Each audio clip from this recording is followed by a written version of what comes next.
যাব। এখন আমি কিছু কাঁচামরিচ কেটে নিচ্ছি।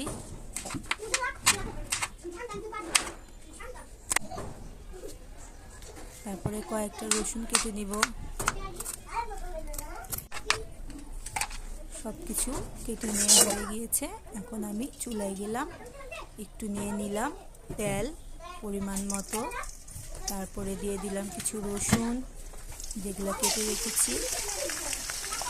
পেঁয়াজ দিয়ে আমি এটাকে হালকা লাল করে নিব, তেমন একটা না, হালকা হয়ে গেলে তারপরে এটার মধ্যে আমি মাংসগুলা চিকেন কেটে রেখেছি এটা আমি এখানে দিয়ে দিব। কাঁচামরিচটাও দিয়ে দিব। ভালো করে নেড়ে চেড়ে এটাকে আধা সিদ্ধ করে নিব।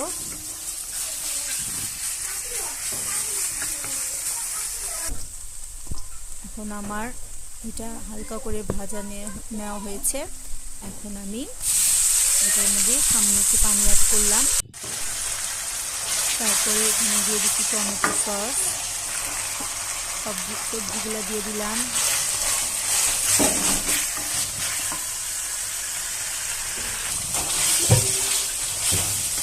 সব সবজিগুলো ভালো করে নেড়ে চেড়ে তারপরে আমি পাস্তাগুলো সিদ্ধ করে রেখেছি এখানে দিয়ে দিয়েছি। পাস্তাগুলো দিয়ে ভালো করে নেড়ে চেড়ে নিব। সামান্য পরিমাণ সয়া সস দিয়ে দিলাম। নেড়ে চেড়ে আমি এটাকে ভাজা ভাজা করে নিব।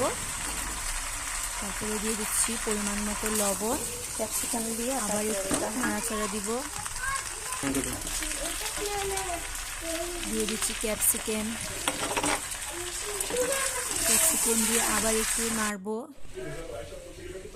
তারপরে ডিমটা আমি আগে থেকে ভেজে রেখেছি, ডিমটাকে অ্যাড করে দিব। দিয়ে ভালো করে নেড়ে চেড়ে এটাকে আমি সার্ভ করে নিব। আমার পাস্তা ডিম with vegetable with chicken pasta ready. এটা দেখতে যে এরকম সুস্বাদু আর মজাদার হয়েছে, খেতেও ঠিক সেরকম হয়েছে। আপনারা আমার পাস্তার রেসিপিটা ফলো করে যদি ঘরে বানিয়ে এরকম করে খেয়ে দেখতে পারেন, খুবই টেস্টি, খুবই ডেলিশিয়াস একটা রেসিপি। সকলেই, ছোট বড় সকলেই এটা পছন্দ করে। আপনারা এভাবে খুবই সহজে ঘরে বানিয়ে নিতে পারেন। খুব বেশি একটা কিছু দরকার পড়ে না, খুব বেশি একটা পরিশ্রমও হয় না। এখানে হালকাভাবে আমরা শর্টকাটে এভাবে পাস্তাটা রেডি করতে পারি। যদি ভালো লেগে থাকে প্লিজ লাইক শেয়ার সাবস্ক্রাইব।